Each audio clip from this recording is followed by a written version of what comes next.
Alrighty, what's up, everybody? You might recognize my voice. I am DJ PowerPlay. I have a show every Tuesday at 9 a.m. called Boots and Ballgames. I am here with Emily Popli. Emily, how are you feeling today? Hey, good. How are you? It's good to be here. I'm feeling good. I'm feeling great. All right, let's jump right into these questions. So you dropped an album in late August called Lilith Fair Kid. Personally, I think a very, very unique title. I love it. What does it mean to you, and where does the inspiration come from? Well, thank you. Yeah, that inspiration came from Lilith Fair, which was a festival. It was, I think, the first major festival of all women that Sarah McLachlan put together. And they actually just came out with a documentary about it in September. So Oh, if that's it's awesome. unfamiliar to anybody, it was totally worth a watch. It's Lilith Fair, Building a Mystery. Huh, But so many of the women who performed at that festival really influenced me in my writing and my performing. And so that's I so felt like cool. that's how I wanted to introduce myself to the world. It's like perfect time for this documentary to come out. I mean, I didn't even know it was going to come out when when we named it that. So that was crazy. That's awesome. So when did you start singing and how did you kind of get into that? And I also saw on your Instagram you actually know how to play the guitar, which I think is very cool. Oh, thank you. Yeah, so like I took piano lessons as a kid, and I think singing was actually the thing that kind of came last. Like I Huh. wrote poetry and stuff when I was in like third grade, but singing I kind of was in the school choir and stuff, but I didn't really come out into my own, I think, until like mid high school. Um, and Did then your like parents like force you into it? not really. What's funny is my parents were both kind of theater people, and that gene really did not pass down. I was not a kid who did well in the theater program. Oh, So that's funny. yeah, kind of silly. But yeah, high school and then like college, I sort of found it and took off. That's awesome. Did you start making music in high school or was it college where you kind of found your footing? I mean, I was writing even in like middle school, some music. I had some friends that wanted to do the talent show and they were like, "Oh, Emily plays the piano." And I would kind of do these like little arrangements of things that I didn't really realize even what I was doing. Um, and then in high school, I got this like music notation software, Finale, if anyone's familiar. And I would just kind of mess around on that. And then I ended up winning like an Illinois State composition contest Oh and my gosh, that's stuff awesome. like that. And then, it turns into what you major in college. So Hmm. that's how that kind of Yeah. happened. When did you release your first song or album? Um, Release publicly, that would be probably 2008. I had an album called The Hope that I recorded at the college I went to at Millikan in Decatur, Illinois. Hmm. And it was just kind of a student thing. We all kind of got together and just recorded it in the recording studio there as sort of a school project. And that we ended up putting on like iTunes and Spotify and all that. So. Of course. So, what was the first song you wrote in Lilith Fair Kid, the album you released in August? And did that kind of set the tone for the rest of the album, or did that like set the direction you wanted to go in at all? Yeah, so it had really been a long time since I'd written any music, and I was just kind of getting weighed down with all this heaviness of like just the struggles of life, Hmm. after a Of long course. time. So that the first song I wrote was The Elephant, which I think is the one that you guys have been spinning the most Mm. there. And yeah, absolutely. I think it set a tone for the rest of the album. I happened upon a Grammy nominated producer. Like, I didn't know he was when I met him, but like we were just kind of pals. And I was like, hey, would you produce some songs if I wrote them? And he was like, I don't know, man, like send me something. I don't just work with everybody. And so Oh, I that's so sent him The funny. Elephant. And that was the one he was like, all right, what else you got? Write some more. So It kickstarted the whole thing. yeah, I really did. Mhm. So, is there a certain song that surprised you on the album that's doing really well, or is there anyone that you wanted to cut that just finally made it in? I wouldn't say there was any that we wanted to cut, but there was one that almost wasn't on it, and it was because it wasn't written really yet. Like we Mm. had started recording, we planned on these 8 songs that we thought would work pretty good and could kind of put it together. And then we'd been recording since last October 2024. And then in like mid-December, I texted Brandon and I was like, I've still got this one thing that's like really weighing on me. I feel like I need to write about this. And like, it's okay if it doesn't make the album, but like, I have to get this off my chest. And he's like, okay. And that ended up being the sixth track on the record, The Guy Who Got Away, which is pretty detailed about some sexual assault experiences and stuff. And I don't know what I was expecting like after it came out, but it ended up being like the most streamed that day that it came out, which I was sort of surprised about because it's like the sixth track. So you'd have to like kind of skip ahead to get to it really. But um, I'm glad, I guess, that it's, resonating with people. And I really, the main reason I wrote it for myself, but I recorded Mhm. it for other people to be able to connect to and realize they might not be by themselves in something. So. Yeah, I love that you have like topics that a lot of people kind of go around and don't like to touch on. And I love that you do talk about that in your songs. Do you feel that any of the themes that you have, like you connect with the most? Or do you feel like all of your songs you put out you connect with? I mean, I think I go in waves, like definitely when I write something, it happens really quickly and I'm like feeling whatever that is like really intensely in that moment. So, as life goes on, stuff will hit me differently. Like there's stuff that I wrote when I was 19 that like now I'm like, oh my God, like I feel like that right now.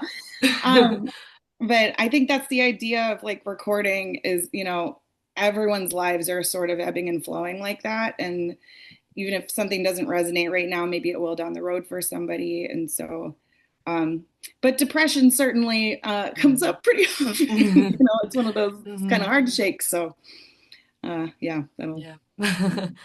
So your most listened to song on Spotify is called A Light. So what kind of inspired that song and is there any meaning or themes behind it? Yeah, absolutely. So that was one of the first ones I wrote after The Elephant. And so this month I'll be married for 9 years. Ooh, And congrats.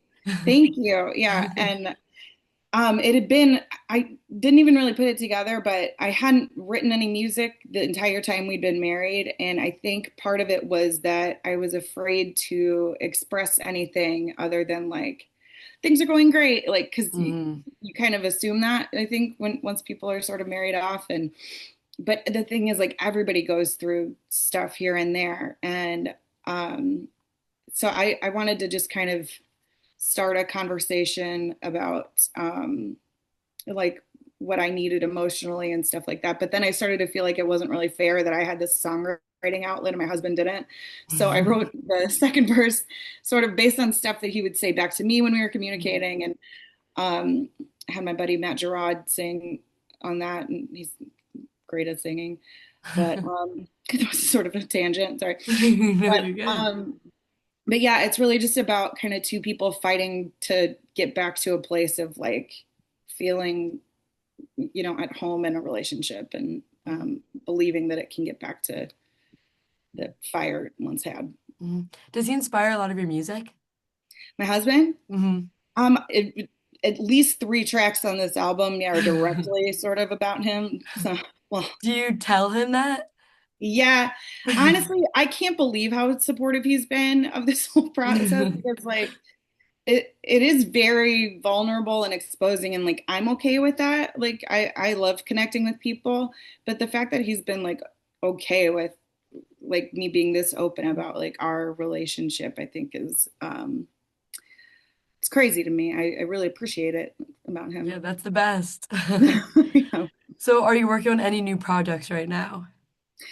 Um, so yeah, I mean, I've written about 5 songs for a new album. The thing is, spent all of my money on this last album. So right now, what we're looking to do is tour in January and just try to build some momentum so that we Mhm. can start on that new project. Because now that I've been back in the studio, I like really don't want to ever go that long without recording something again. Mm. So. Yeah, you did say earlier that you stopped music for a little bit. How long was the break? Um, well, from original music, about 9 years, honestly. And then I've been since then I've been making money as like a piano bar musician. It's totally different. Like I play in these clubs that, just take requests. I play Sweet Caroline about 40 times a week. Feels like I'm sure everybody loves it too. yeah, yeah. I mean, and it's fun, but it's a completely different method of expression, you know, like it's, you don't really get out deep internal feelings Mhm. singing Don't Stop Believing all the time. I mean, sometimes you do, but Sometimes. yeah. Did you you said you are planning on going on tour. Have you ever performed any of your songs live? So you kind of know what that vibe is live? Yeah, I mean, so I used to perform live all the time doing music or original music in college, and I loved it. Like it Mhm. just was so cool to like connect with a bunch of people who were also kind of into that music. Mhm. For this album, once or twice, it's actually been requested at the piano bar if people know that I'm an original musician. But other than that, no, and I cannot wait to like get on stage with a band and Mhm. just sort of bring it to life finally. So, Yeah, that's gonna be awesome. yeah. Do you know any, or do you have any ideas of like cities you're gonna go to or certain states? Yeah, at least for right now, we're looking at like, I mean, obviously Chicago's Mhm. kind of home to me. We've got a show booked in St. Louis. We're kind of in between some venues right now in Nashville, and then I think we do want to stop by Detroit too because that's where I met all the musicians who Mhm. performed on the album. But I mean, look, we're open to if there's a place that has a lot of listeners and stuff that, you know, wants us there, we'll come. Like we're all we're trying to do is play music. So Yeah, that's so cool. So, you're a mom of two girls, Sophie and Charlotte. Have they inspired any of your songs or albums? And do they listen to your music? Do they have a favorite track? oh my. Okay, so I have written a couple of songs about them. None of them are on this album. This one I felt like I just kind of I needed to heal from a lot of stuff, and I got like, kind of all that out on this album. But I have written a couple songs since then that are inspired by them. They haven't listened to most of it. I don't know if I'm ready for them to hear some of it. They have listened to A Light though, because that was I released that as a single in July, and my 5-year-old knows how to request songs from Siri now. So she's like, Oh no. "You play A Light by my mommy?" And we're like, "I don't know who A Light or who your mom is, but like, um, At least she doesn't know how to work it fully. yeah, I mean, she's halfway there. Siri True, she's doesn't got the know who title. her mom is. Yeah. So you talked about how your album theme is kind of depression, or some of the tracks are. What are some things that are bringing you a lot of joy right now that's not related to music? I honestly, the biggest thing is my kids. Like it brought me a lot of stress, and like I dealt with postpartum depression and anxiety for. I mean, I would argue I might still be for a little bit. Like, but if when I can like let go of whatever I'm supposed to be doing and just focus on them and like watch them just interact with each other and have fun, it like that's kind of freeing in itself because you can just sort of like become a mental kid again for a minute. And Mhm. my little one just turned 3 today, Aw. and like she's such a little pumpkin girl. Like just watching her get excited about like bubbles or like like it's just kind of cool because it Yeah, puts things in perspective. to live through that's pretty cool too. Yeah, yeah, absolutely. Mhm. Do any of them have the music gene, do you think yet? Any of them interested in it? I'll tell you what, I mean, the 5-year-old is taking piano lessons and she's doing actually pretty well at it. I think she Great. really likes the like immediate positive feedback she gets from doing Mhm. something. The 3-year-old went to sleep last night with a ukulele in her hands and like So it's a she start. it's there's something going on. Like I don't know for sure what's gonna come of all of that, but like I she asked me for some water and I came back upstairs and she was like singing to herself and like just plucking one string at a time. That's so funny. So the Yeah. foundation is there. We just don't know what foundation it is. Yeah, there's something I don't know. Oh yeah, what would you like to shout out your socials or anything for? Yeah, I'm on Instagram and TikTok at Emily Popli, and then my Facebook is like just backslash Emily Popli Music. And I post all my shows and anything like that on my website, emilypopli.com or emilypoplimusic.com. awesome. Yeah, well, it's been great talking to you, and I will definitely stay on the lookout for a tour, any new music. Yeah, thanks, Sarah. It's been good Of talking to course, you too. thank you. It was great talking to you. All right, cheers. Bye-bye.